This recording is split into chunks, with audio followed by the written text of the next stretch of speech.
अगला सेगमेंट जो कि हम जो है बात करेंगे पावर सेक्टर को लेकर के और पीएसयू सेक्टर को लेकर के ख़ास तौर से, और पीएसयू में जिसमें डिफेंस पावर सारी चीज़ें कवर हो जाए। आज थोड़ा प्रेशर जो बढ़ता हुआ दिखाई दे रहा है, क्या करना चाहिए, तो इस सेगमेंट का करते हैं आगाज़। अंबाला मैम आपके साथ पहली टिप्पणी बैंकों से ही शुरू करना चाहेंगे क्योंकि अब थोड़ा सा प्रेशर बनता हुआ दिखाई दे रहा है। 150 का लेवल टच करने के बाद अब कैनरा बैंक 2.25% नीचे। आपकी टिप्पणी क्या होगी कैनरा बैंक को लेकर के मैम? क्या करना चाहिए? अभी थोड़ा ये गिरावट जो है लंबी चलेगी? प्रॉफिट बुकिंग तो आएगी और ये टेक्निकल प्रॉफिट बुकिंग है। न्यूज का इम्पैक्ट जितना स्ट्रेच होना चाहिए तो उससे कहीं ज्यादा हो गया है। अभी थोड़ा सा कूल ऑफ होगा, फिर दोबारा से इसमें मोमेंटम बनेगा। तो फॉर नाउ पीएसयू बैंक्स में अभी मेरा पीएसयू इंडेक्स का मैं पहले एक व्यू दे देती हूँ, फिर स्टॉक वाइज आप लोग सिलेक्शन ले लीजिएगा। अभी पीएसयू इंडेक्स जो अपना है 836 पर है और मेरे हिसाब से ये 800 तक तो आ जाएगा। तो आप उसके हिसाब से अपने ट्रेड्स को प्लान करें। एंड आई वांट टू से दिस कि एसबीआई में 10-7 दिन पहले मैंने एक शॉर्ट पोजीशन बनवाई है अपने मेंबर्स को। तो एक डिस्क्लोजर है कि ये जो टॉप जो बनता हुआ हम देख रहे हैं ना, लगभग 865 के आसपास इंडेक्स लेवल पर, वो हम लोग रिवर्सल की प्लानिंग ऑलरेडी कर चुके हैं। तो मेरे हिसाब से एसबीआईएन वगैरह में भी, कैनरा बैंक, ये जो स्टॉक्स हैं, सभी स्टॉक्स की अगर बात करें तो सभी स्टॉक्स में थोड़ा बहुत आपको पीएसयू बैंक स्पेसिफिकली आपको प्रॉफिट बुकिंग देखने के लिए मिलेगी। अब अगर आपको बैंकिंग में फोकस करना ही है तो प्राइवेट पर थोड़ा सा नजर बनाइए, थोड़ा अगर ट्रेड करते हो तो। चलिए ठीक है सर, आपकी टिप्पणी क्या होगी एसबीआई को लेकर के? क्या एसबीआई में अभी क्या करना चाहिए और पीएसयू पे आपकी राय क्या है? बैंकों में कोई फेवरेट बैंक है पीएसयू बैंक में आपका अभी जहाँ पे बाय किया जा सकता है? सर लास्ट टाइम हमने एसबीआई बैंक को डिस्कस किया था, 985 के आसपास के टारगेट बताए थे। कल 986 का भाव छप चुका है, अभी वापस से उन्हीं स्तरों से बाजार करेक्शन दे रहा है। एसबीआई बैंक में सर अगर किसी के पास लॉन्ग है तो मैं उसको स्टॉप लॉस जरूर मेंशन करना चाहूंगा 955 का। अगर 955 का आंकड़ा कट जाता है तो परेशानी और बढ़ सकती है लोगों के लिए, वरना बाजार हो सकता है जब तक 955 का लेवल इंटैक्ट नहीं कट रहा है तब तक हम इसको 1000 के पार आने वाले समय में देख सकते हैं। तो यहाँ पर अगर किसी को फ्रेश एंट्री लॉन्ग करनी है तो वो कर सकता है 955 के स्टॉप लॉस से।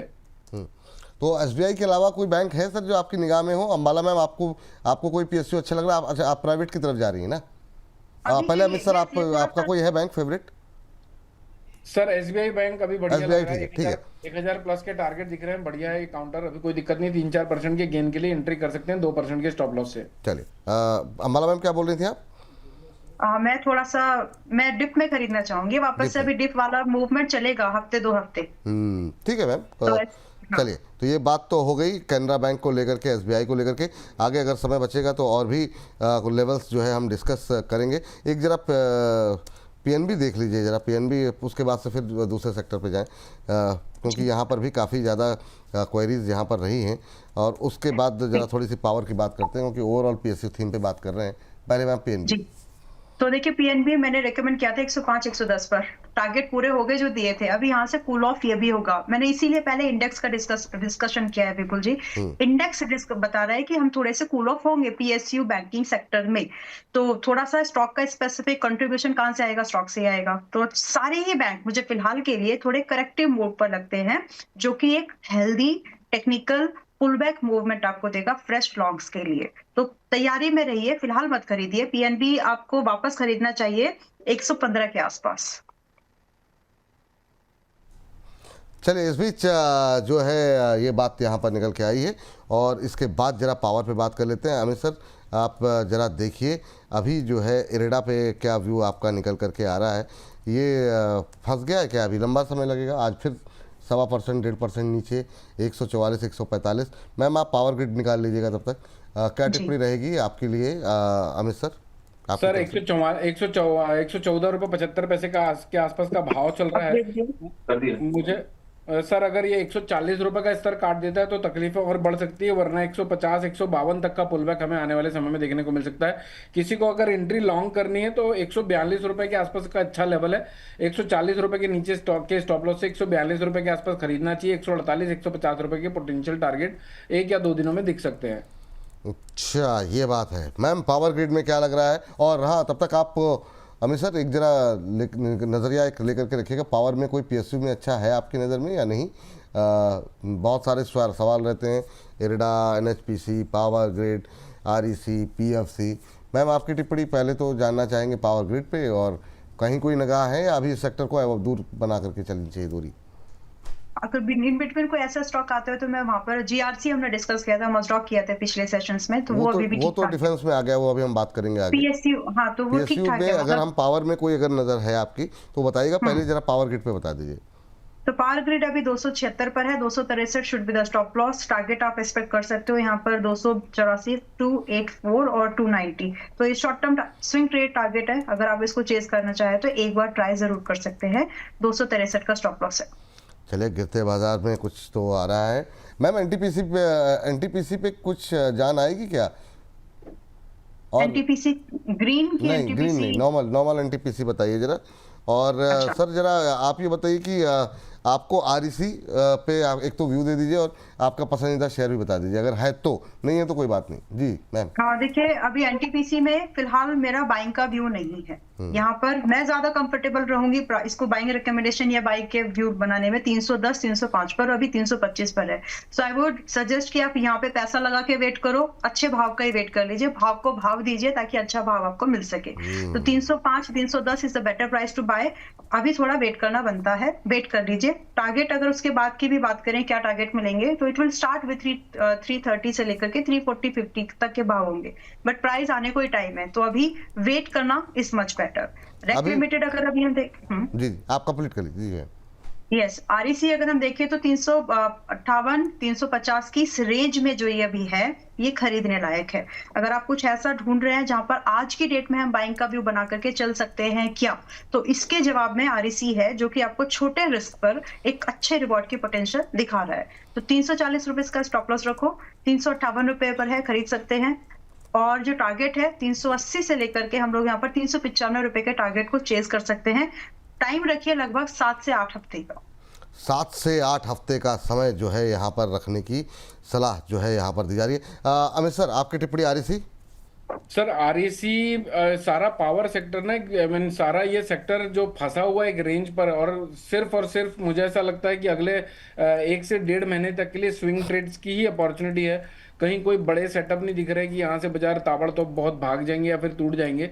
तो रेंज बाउंड बाजार में एक्चुअली सबसे ज्यादा पैसा भी इसी रेंज बाउंड बाजार में बनता है। जब आपको मालूम है कोई चीज 350 में आगे सपोर्ट ले रही, 360 तक पुल बैक दे रही है, तो आप मुझे एक बार याद है विपुल जी, एक छोटा एक समय, 1 मिनट का समय लूंगा, जब वोलेटाइल बाजार होता है, यानी जब रेंज बाउंड बाजार होता है, मेरे एक फ्रेंड ने कोरोना काल में 160 के आसपास एसबीआई के 10,000 शेयर लिए थे। वो 190 तक जाता था, वापस 160 आ जाता था, 180 तक जाता था, वापस 160 आ जाता था। विपुल जी उसने कम से कम 5 बार चर्निंग की थी और अपने जो भाव को 100 रुपए के नीचे ले आया था। आज भी उसके पास 10,000 स्टॉक वो होल्ड पड़े हुए हैं 170 रुपए के भाव के, यानी एक्चुअल कॉस्ट उसका 100 रुपए के नीचे का है। तो आप इस तरह से अपने पोर्टफोलियो में मान लीजिए आप 1000 शेयर लेते हैं, तो 500 शेयर को इस तरह से चर्न करके 500 शेयर को लॉन्ग टर्म के लिए होल्ड कर सकते हैं, ताकि आप जो प्रॉफिट बुक कर रहे हैं वो आपकी एक्चुअल कॉस्ट को कम कर दे। जी जी बिल्कुल सही कहा सर आपने। आरईसी पे नहीं बताया सर आपने लेवल? सर आरईसी 351, 352 के आसपास लिया जा सकता है। 365, 368 रुपए के पोटेंशियल टारगेट दिखते हैं आने वाले 2-4 दिनों में। चलिए ठीक है, फटाफट जो है अब रुख करेंगे जरा रेलवे शेयरों का, इसी के साथ अगले पीएसयू शेयर पे बात करने के लिए। मैम आप देखिए आरबीएनएल, सर आप देखिए आईआरएफसी, और ये भी सेक्टर बिल्कुल थक गया है। मतलब 1.5 साल 1.5 साल से लोग सवाल ही कर रहे हैं, कुछ नहीं हो रहा है। अभी क्या लोगों का धैर्य भी थोड़ा जवाब दे रहा है, क्या करना चाहिए? अंबाला मैम आप क्या व्यू दे रही हैं अपने क्लाइंट्स वगैरह को? जो पहले से है और यही सवाल लेकर के आते हैं, तो उनको हम क्लियरली बता रहे हैं कि ये बजट स्पेसिफिक बजट बूस्ट चाहिए उनको, और वो आने में टाइम है अभी। तो वो बजट बूस्ट जब तक नहीं होता वापस से, अभी जो पिछला मूव आया था वो सिर्फ इसलिए देखा गया था, मैंने बताया भी था कि क्योंकि अभी अर्निंग्स का सेशन शुरू होने वाला है, डिविडेंड्स का सेशन शुरू होने वाला है, तो उसकी वजह से वैल्यूएशन और वो टाइमिंग जो है उसकी वजह से पीएसयू स्टॉक्स में एक अच्छा मूव बनेगा, कोई भी सेक्टर का स्टॉक हो। अगर हम पुरानी वीडियोस को देखेंगे तो वहां पर ये स्टेटमेंट मेरा दिख जाएगा। बट अभी के लिए, अब ये वाला मूव तो हो चुका है, अभी के लिए हम बजट का वेट कर रहे हैं सभी लोग, मार्केट भी और प्राइस भी। तो मेरे हिसाब से अगर आप अभी हैं तो थोड़ा सा पेशेंस और रख लीजिए, क्योंकि इसमें बूस्ट या अगला मूवमेंट तभी आएंगे जब ये थोड़ा बजट में कुछ पॉजिटिव कैपेक्स इन्वेस्टमेंट की कुछ बातचीत हो, तो ये चाहिए मार्केट को, प्राइस को चाहिए। तो फिलहाल RVNL जो है 314 रुपए पर है। मैं ये मान के चल रही हूँ विपुल जी कि 300 तक भी आ सकता है। अगर किसी को हद प्राइस ऐसा खरीदना है कि जिससे रिस्क छोटा हो जाए तो 300 रुपए के भाव का वेट करो, और वहां पर आप कंफर्टेबल अगर हैं तो इन्वेस्टिंग थीम वापस वर्ड यूज कर रही हूँ, तो आप थोड़ा बहुत एड ऑन करो। अदरवाइज जो है जितना है उतना ही रखिए, और बजट तक के बाद तक थोड़ा वेट करिए, और टारगेट का वेट करिए 360 से लगभग 415 वगैरह तक। फ्रेश बाइंग अभी नहीं करना है, 300 पर करना है, स्टॉप लॉस रखना है 280। चलिए सर, आपकी टिप्पणी IRFC। सर IRFC भी एक ट्रेडिंग पॉइंट ऑफ व्यू से ठीक है। अगर किसी के पास बहुत लॉन्ग टर्म के नज़रिए से होल्ड पड़ा हुआ है तो उसको तो मन्नत मांगनी चाहिए कहीं जाके कि भैया 125 रुपए के ऊपर कभी क्लोज हो जाए तो 140 और 160 के पोटेंशियल बने, लेकिन उसके लिए 125 के ऊपर की क्लोजिंग आना बहुत जरूरी। नहीं तो मुझे ऐसा लगता है कि अगर बाजार में देखिए सर, ये सब सारे स्टॉक्स जो है ना बुल रन को पार्टिसिपेट ही नहीं कर रहे हैं, तो अगर कहीं ये बुल रन में पॉज लगता है, कोई प्रॉफिट बुकिंग आती है, तो ये सबसे ज्यादा गिरने वाले यही शेयर होंगे। तो जब बुल रन में पार्टिसिपेट नहीं कर रहे हैं, ये क्लियरिटी आ चुकी है, कोई भी न्यूज आ रही है उसको ये पार्टिसिपेट नहीं कर रहे हैं, ये पता चल चुका है, तो भाई ये इन स्टॉक्स में कभी भी एक राइट लेवल तक का पुल बैक आइडेंटिफाई करना चाहिए। जैसे इसका 122 123 रुपए के आसपास का है, तो वहां पर एक बार मोकले हो जाइए, निकल जाइए, लॉस ले लीजिए या फिर प्रॉफिट ले लीजिए, और फिर लोअर लेवल में 110 111 का और 100 रुपए तक का वेट करिए, जो मुझे लगता है 2-3 महीने के अंदर अंदर कभी ना कभी एक दिन मिलेगा।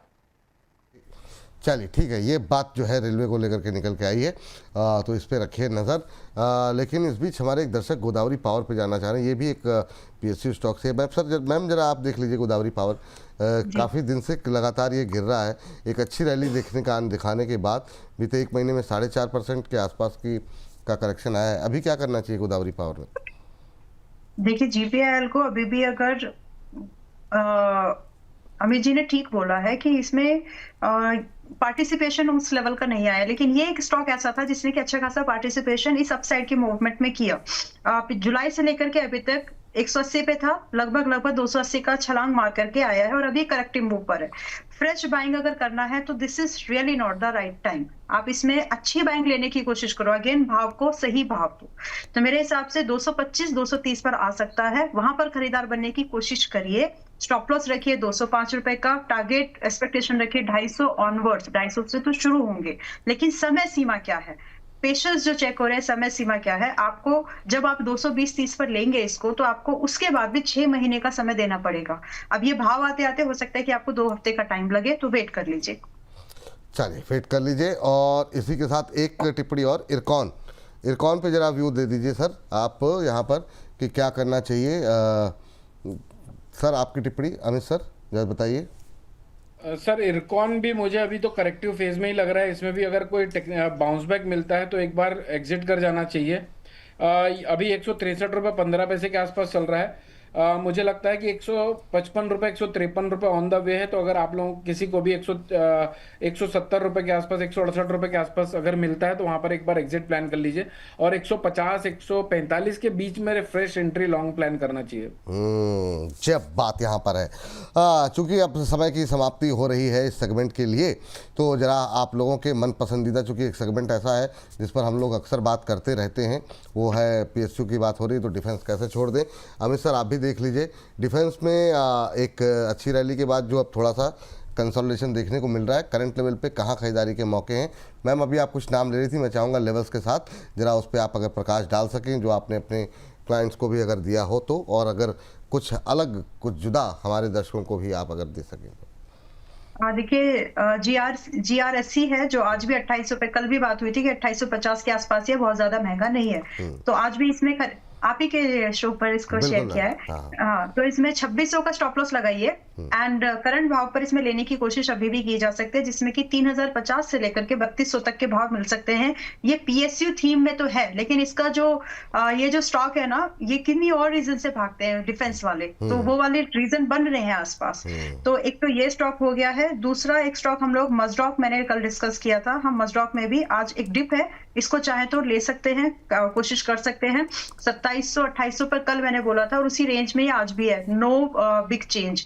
तो इसमें भी अगर आप चाहें तो 2550 का स्टॉप लॉस रखें, और टारगेट की एक्सपेक्टेशन आप रखें 2900 से लेकर के अप टू 3150 की, और इसमें भी एक बाइंग व्यू बनाया जा सकता है।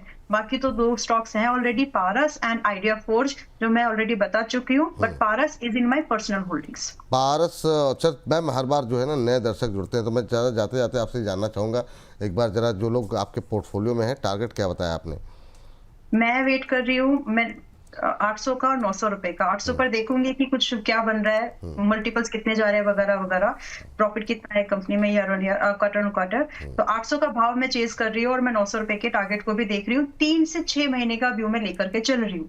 तो अगर आप भी उससे मैच करते हो तो कर लीजिए, लेकिन अपने इन्वेस्टमेंट एडवाइजर की सलाह जरूर ले लीजिए, because it's in my personal portfolio. तो मेरा बायस वहां पर हो सकता है। चलिए मैम, ये बहुत अच्छा आपने बताया। और अमित सर, आप बता दीजिए जरा कुछ। सर मैजडॉक अच्छा स्टॉक है मैजडॉक, लेकिन ये लेवलों पे लेवल लेने लायक नहीं है। मुझे ऐसा लगता है आज नहीं तो कल ये 2400 रुपए के आसपास जरूर मिलना चाहिए। अभी 2750 रुपए का भाव चल रहा है। तो अपने आजकल तो सर इतना बढ़ चुका है ये ब्रोकर लोगों का प्लेटफॉर्म कि आप लोगों के पास अलर्ट लगाना या फिर जीटीडी ऑर्डर लगाना भी पॉसिबल है। तो 2450 के आसपास एक एंट्री प्लान कर सकते हैं। पहला टारगेट बुकिंग होगा 2940 के आसपास। 2950 रुपए की अगर ऊपर की क्लोजिंग मिल जाती है तो फिर हम इससे 3500 रुपए के पार वापस से देख सकते हैं, लेकिन उसके लिए 2950 के ऊपर की क्लोजिंग आना बहुत जरूरी है। 2400 के आसपास बाजार को निगोशिएट करिए, उसके आसपास एंट्री प्लान करिए। 2000 रुपए का मोटा माटी मंदा लगता नहीं है। 3500 रुपए के target over a long term 2-3 years में दिखते हैं।